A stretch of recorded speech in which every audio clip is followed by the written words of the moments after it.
Right guys, absolutely ridiculous temperature. It's currently Friday afternoon, just finished work. So I've been working slow and steady every evening. You've got to push on for the things that you want in life, right? So doesn't look like I've done a lot, but I've actually moved mountains. Not literally, but like anyway. So what I've done is I've sorted out all the pipe work for my pump house. Well, the stuff from the bottom drain and the waste and all that kind of stuff. So that has been an absolute nightmare because I've had to dig down, take chunks of like footings out and all that kind of stuff. But now I've got to the part now where I can start filling in to do the actual slab height that I need for my drum filter, which I picked up, by the way. Let me show you. So there's the beast there. Yeah, so she's a stainless steel Profi, and she is, excuse me, very, very industrially built. So she's in extremely good order. All the nozzles are clear. Everything on this drum is stainless steel, apart from the screen, I believe, is some sort of heavy duty plastic, but it's absolutely bombers, you know. Let me spin around this way. So we've got the external drive for the drum. We've got the high pressure pump down here. So what I have done is I've got all new fittings for these. So all brand new fittings for those, so I haven't fit in yet.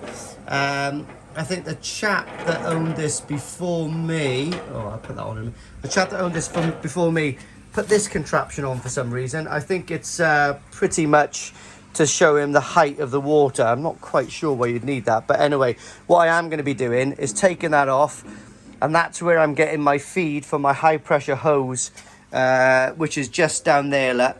So that will be used to clean the screen. The only thing I am going to get new is I feel like I want to get new ones of those of the sensors for the water height, just for peace of mind. But everything else, I've checked all these nozzles, they're absolutely bang on.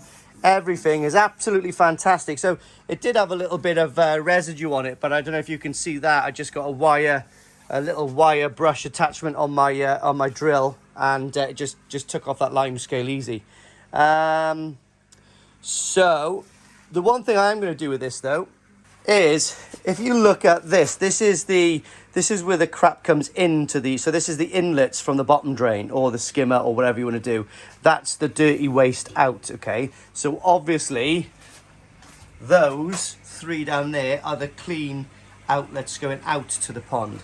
So naturally what you would do is this section would slot into the pond that way, wouldn't it? Okay, but the problem I've got there is the ball valves are going to be really awkward to get to. So I've made this so it's going to be nice and compact, pushed in. Once this is plumbed in, I don't plan on messing around, so it's going to be all nice and situated for good. So to that end of things, what I've done is I've done my pump house pipework, which I'm going to show you now, back to front.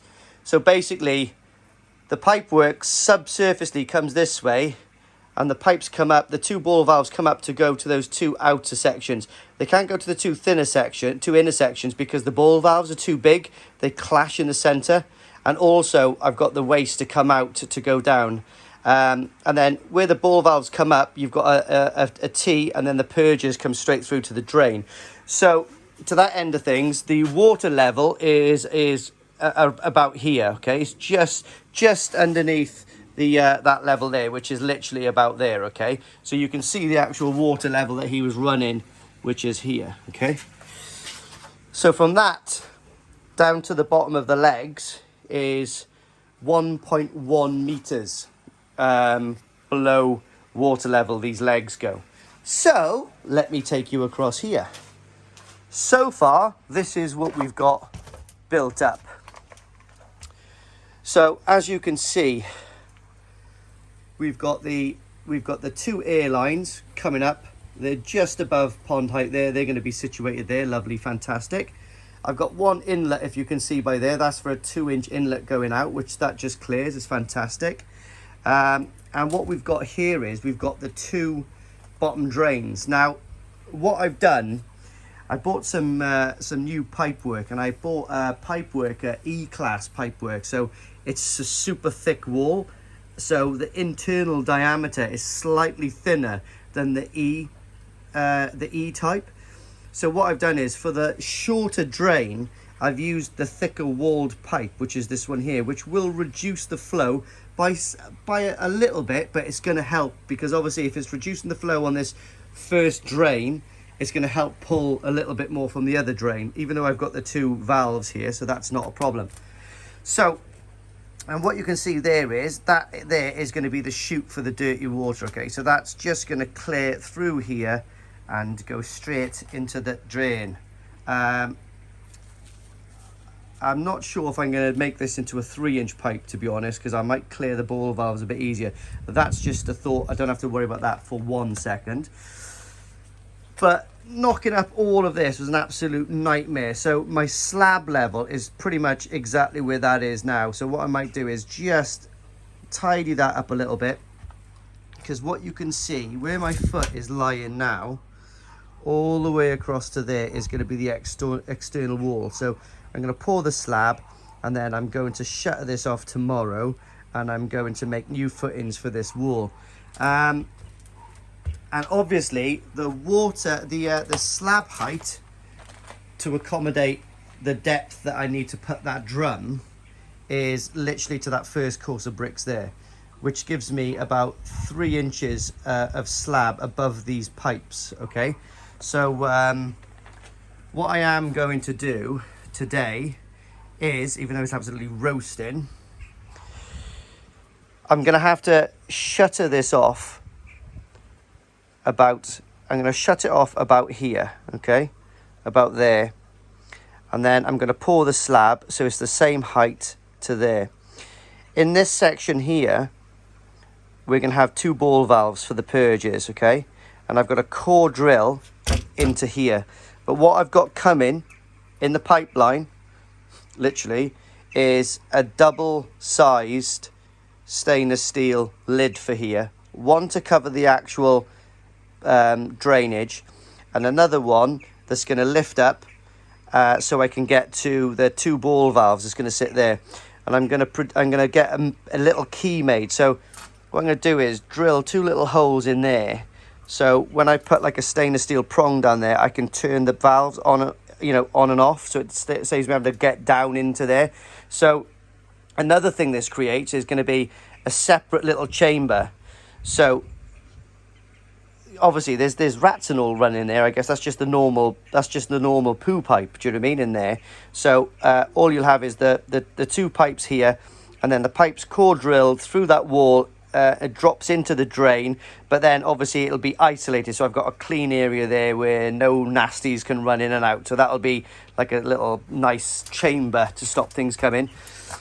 And then obviously it's going to be about this height, maybe a bit lower than this, the rest of the place. So it's going to be stepped down in there, but I'll put a little drain pipe as well, which will run through.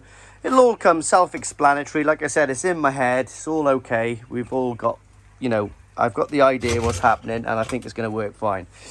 So another thing I got to think about as well, obviously that's the one return there for one of the inlets. When this slab is poured, what I'm going to do is core drill a 4-inch hole by there. I've got a 4-inch slide valve to go there because it'll sit nice against the wall. I haven't got enough room to put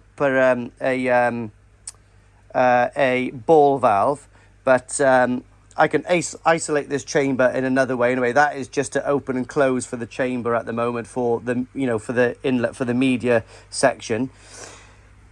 So one of the outlets on that will come straight down and then go straight in via a 4-inch into the K1 chamber. I've actually got 500 litres of K1 on order from Evolution Aqua. That's coming on Monday. And I've also got about 600 litres here myself. So we've got about 1,100 litres of K1 to go in here when it's up and running. So that's one outlet. This one then is going to have a bypass. So we've got one there, and it'll bypass. Then we'll have another 2-inch pipe which will cut through the bio chamber underneath here. And we've drilled we've drilled another outlet there. So this is where the air source heat pump's going to be, and that's going to go via the pond via 1.5 inches. So I'm going to have 1.5 inches there, and I'm going to have a 2-inch there. So I can regulate the two there for how much wants to come through the air source heat pump. So this is going to be the heated pipe. So the fish in the winter are actually going to love it in front of the window, because this is going to be the warm side of the pond. What I've got to go there is, well, you've seen the little contraption on the last video, that my pump will sit in the centre here, and we'll have 2 inlets there with a ball valve on. I was going to do the slide valves to regulate these, but I just think that's over engineering things. All I'm going to do is put the 2-inch in here, 90s, onto a T, onto the pump with a ball valve, and then Bosch, and then the 20,000 pump. We've got my mesh here. So what I'm going to do now is, instead of putting a full line of mesh all the way down there, that's hell of a waste of that mesh. So what I'm going to do is, where the pipe cuts across to go into the air source heat pump, I'm going to use that as a natural stop. So what I'm going to do is, I'm going to make a trough. So I'm going to bend, I'm going to put the mesh down here, make a 45-degree bend, and come down there. So it's basically a little chock. So we've got a clean section of water where the pump can pull through from clear water and keep all the media in this side. Also, I've ordered a load of oyster shells from the market. So I'm going to get those oysters. He reckons it's going to take a little while to get a fair few kilos of oyster shells, because mostly people buy oysters, don't they, and take them with them and deshell them themselves. But he says I do get a few a week, so I told him to keep that. He's a bit of a friend of mine in the market, and when I get those oyster shells, maybe you guys can tell me that, you know, it's not going to harm the pond. But what I'll do is I'll soak them in PP for a couple of days, make sure there's no nasty stuff on there, and just put a nice bag of oyster shells in there to maybe stabilize my pH. I don't know if I need them or not, but I've ordered them, and if I don't use them, one of you guys can have them. So that's the score there. We've got Nikki, fingers crossed, coming down tomorrow morning at 7 o'clock. Build up this wall. Okay. What I've done as well is, don't look at that. That's just a scum. Oh, it's still wet. That's mad. That's just a scum from these core drills. But the floor is absolutely fantastic. The floor is good to go. I've left this wood down there just to protect everything. But what we've got is, we've got Nikki coming tomorrow to build this wall up here. So we're going about 1 metre high, or as high as it is for 3 of these tiers and a roof. I'll have to cut some of these probably tonight now, ready for Nikki. What I've got to do here as well, ready, is that's where the pipework comes up. So what I'm going to do is core drill a 4-inch hole through there so I can get to it, and also drill another 4-inch hole to get to it there. And here's the boy. Hey boy, what's happening, little wolf boy? No shoes on. What are you doing? Say hiya. Oh, there we are. All right, he's going to check the fish outlet. No, he's not. He's going to get his tool to help Dad. Oh, you're drilling a hole in the wall? Good boy. So, obviously, the other idea I've got, which I'm going to start doing the next couple of days, is we've got, where did I put it? There we are. So I've got a load of 8mm air pipe here. So what I'm going to do is, excuse me, big boy, start running my air pipe down the corner. So basically what I'm going to do is pull down 4 pipes down this corner, attach them really nice.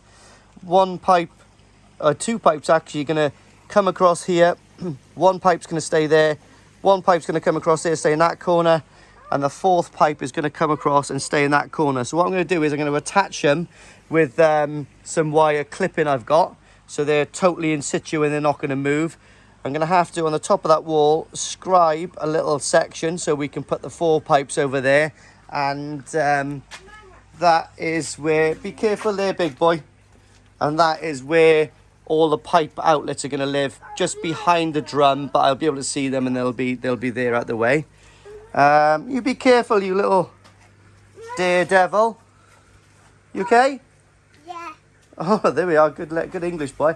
Another thing I've got, guys, is obviously for my air bar or air curtain, we've got some of this from Quinnicoy. So it's an aeration tube, basically. It's a nice rubber gauge. It's got about a 10 to 12 mil, well, about 10 mil hole in the middle. And what I've done is I have bought, if you can see here, I have bought 2 pieces of 316 stainless steel bar, which fits through there and makes it rigid. So the plan of attack will be, guys, that basically when Matt comes to fiberglass this, he's going to put chocks on the corners so the pipes will all run through. We'll have one plastic 90 sticking out there, about about 6 inches from the top, from the bottom of the pond, not touching the bottom of the pond, but 6 inches from the bottom. And right in the center here, I'm going to have a T, basically. So I've got an air source in the center, and I'm also going to have another 90 there, so I've got an air source there. So if you can imagine now, the rubber pipe will be plugged into that. Then I'll put the stainless steel bar through. Then I'll plug it into the T.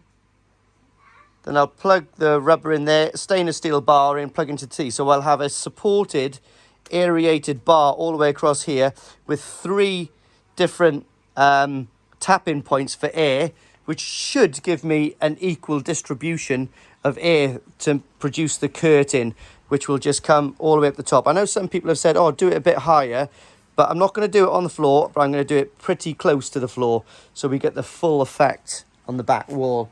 Lovely, wasn't it? You all right? What are you doing? You trying to cover your bum? Yep. Oh, there we are then. Anyway, that's the plan of attack, guys. So I've still got a lot of work to do. I'm going to crack on with this, and we'll do a little video to post up tonight now to show you what I'm up to. And from there, we'll do another one tomorrow to see what Nikki comes up with. And I've got a little visitor coming tomorrow. Not going to tell you who, but it's a YouTuber. And no, it's not Matt. He ain't fiberglassing yet. I want to do my roof before I get the fiberglassing done. But I've been thinking about something else as well on the way in the car. So another thing that I've got to do is, obviously, I've got a post coming up here and a post coming up here. The length I've got to go down there is over 5 meters. It's like 5.4 meters or something like that. So I think I'm going to have to get a metal bar to go across there and clad it in timber. So that's the only way I think I can support it. So obviously I want to put the timber up that side and up that side, but then this bar, the cross member, going all the way down there, because I don't want to put any more struts coming up. I just want one strut all the way across.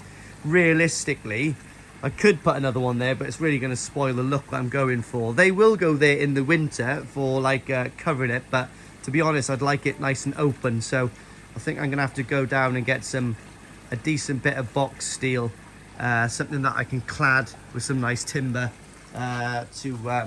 to make it look nice, you know. Bit more work done, guys. Pretty much almost ready for Nicky Boy to come now tomorrow morning. He has confirmed he's going to be here very early. So, yeah, let me spin you around. So there we are. What I've done is I filled this with a bit of chipping and hardcore just to support all the pipe work. I've shuttered off this little section here. So this is ready to pour this slab. But what I'm going to do is I'll do it tomorrow, because that's going to be up and running. So I'll pour that slab really, really quick tomorrow morning when it's on the go, isn't it? This section here then will be dug out and all trimmed off, all nice and neat, because we're going to have to put another another little chamber in there. What I've done here as well is I've cut off this flush by here, because this is the inside of my pump house, so I don't want anything overhanging there, to be honest. Another thing I've done is cut off these slates so they're perfectly situated there. So that's what those are going to look like. Don't look at these bits hanging off here, because these are going to be trimmed off. When the block work's done and it's gone off, I'll score that with the grinder and get that off. These are all been positioned. Cut my round holes ready for my pipework to come out of. Okay. And again, this side here will be all trimmed off. So once the block work is on, then whatever's left then will get trimmed off. Unless my sister wants to keep it on there for like a little shelf or whatever. But again, we've done that one as well. This one I've left overhanging because this is the overhang that I'm going to have. So that's my little gully for the two-inch pipes to go through. So that is the overhang for the rest of it, because what I'm going to do, guys, is so basically, where's my bit of wood? So this bit of wood is about 20 mil, 22 mil, something like that. So when Matt fiberglasses this, his board is about 12 mil, and he'll have about maybe, you know, 3-4 mil of fiberglassing. So that would be 12, 13, 14, 15 or 16. So that's pretty flush there. Well, it's bang on flush there. So on the back wall, the fiberglass will be quite close. Probably have like, you know, 2 or 3 mil. I don't want too much of a lip. I don't want the koi to hurt themselves on this, but that is going to be chamfered off a little bit, and it's going to be like that all the way around, apart from this section here and this section here. So this is the depth we're going here. So let me just show you with this. What we're talking is 30 mil overhang. So it'll be a 30 mil overhang here. Now, there is method in my madness. That gives me a 30 mil overhang all the way over on the outsides of the wall. So, to that end of things, this little holder will sit flush in here. And obviously that little mark there is where the wall will be coming this way. That means that these here is the holder for the glass jump screens, okay? So when the glass jump screens go on, they will be sitting about 10 mil inside that wall. Now what I'm going to do, guys, to this, I've decided, is I've got a 40 mil deep 3 meter by 1 meter window, okay? So Matt's fiberglassing is going to be about 12, 13, 14, 15. So 15 mil out, we're talking with the fiberglass and the actual insulation board. So 15 mil out. So what I'm going to do is I'm going to countersink the glass into the block. So how I'm going to do that is probably going to, that depth there, I'm going to grind out that much. So the glass will actually sit about there, and it'll be about 20 mil in there as well, okay? So I've got to take 20 mil out of there, and the glass will sit there. So that means when the glass is sitting there, if you look at my jump screens right on the end, the glass will sit exactly on the actual, so the glass jump screens will sit exactly on the outside of my 40 mil glass. If I was to put my glass on the inside there, I'm going to have 40 mil of the glass coming out there, and the jump guards will just come out there. So you'll have a massive big gap, and it will look absolutely gash. So that's what I'm going to do. It's a big chunk of glass. All I got to do is mark the exact circumference on the inside of the wall all the way around. And what I'm going to do is I've got loads of battens. So let's just say I think I've got 100 mil overlap on each section of the glass. So what I'm going to do is batten up exact size of the glass all the way around to give me pretty much a straight edge for my grinder. Then I'm going to grind it all the way through, cut in that way, and then like a stonemason, take my time, just chip it out so it's lovely and flush all the way around and give it that lovely reveal. Again, what I'm going to be doing is taking a corner of this wall off here as well. So effectively, we're going to be seeing that, okay, which will still give me a load of block here. Not worried about that at all. weakening the wall. That's just a tiny little bit coming off, but that'll give me a lot nicer view into the pond. So again, guys, always thinking of what's going on. Like I said, don't know about the back wall here, whether I want to pull them out a little bit or not, but I'm not sure. I'm going to chamfer it all the way around, and maybe it's a shame not to have the same overlap on the back wall as I do on all the other walls. So I probably will bring it forward, actually. I don't know. I'll ask Nikki's opinion, but I think pretty much that's all I'm going to do today, guys, because it is absolutely scorching. It's like bloody being a brickie in Baghdad, I guess. But anyway, yeah.